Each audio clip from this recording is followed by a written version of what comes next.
It's the night before a big test, class that you really need to get a good grade in, you're studying for. You've been in the library for hours on end, and you just feel like you don't get it. Everything I say, God, you're not going to do good, and all these negative thoughts keep coming into your head. You start freaking out. You start worrying about, what if I fail? What if I get a bad grade? All these negative thoughts keep going through your head and keep escalating and getting you more and more worried and worried.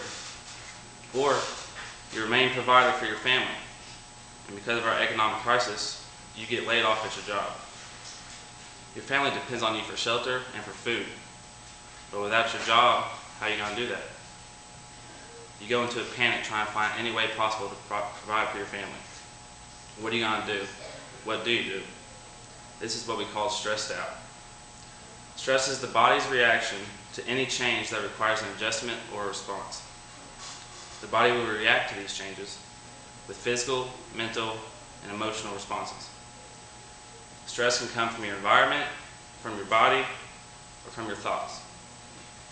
The human body is naturally designed to react to stress, and it experiences it all the time, every day. It can be positive sometimes, keeping us alert to avoid danger.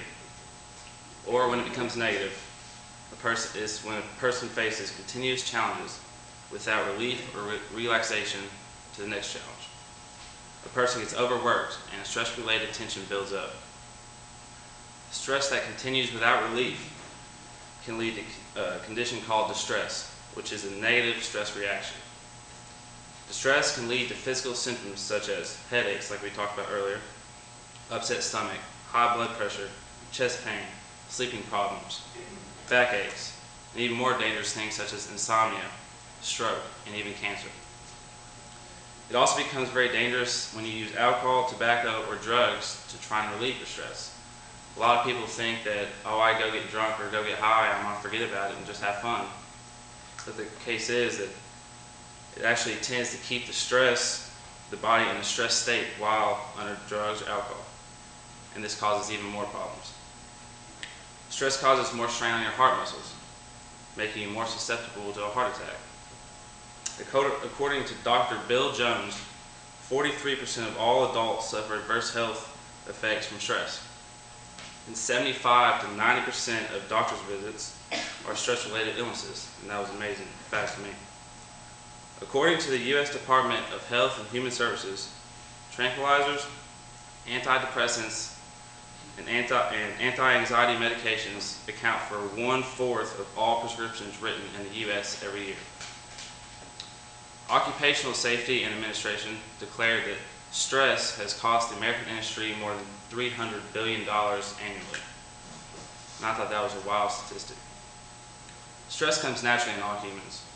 It's just how you deal with them that does not come naturally. Some people thrive on stress. They live a high-stress life, and they see it as a challenge or an adventure. The majority of people cannot do this. No matter what is happening in your life, whether it be good, whether it be bad, you need to learn to deal with stress positively, because I promise if you do, all aspects of your life will be a lot better. If you know how to deal with it, you can live a longer life, you can live a happier life, and stay away from a lot of stress-related illnesses that come with it.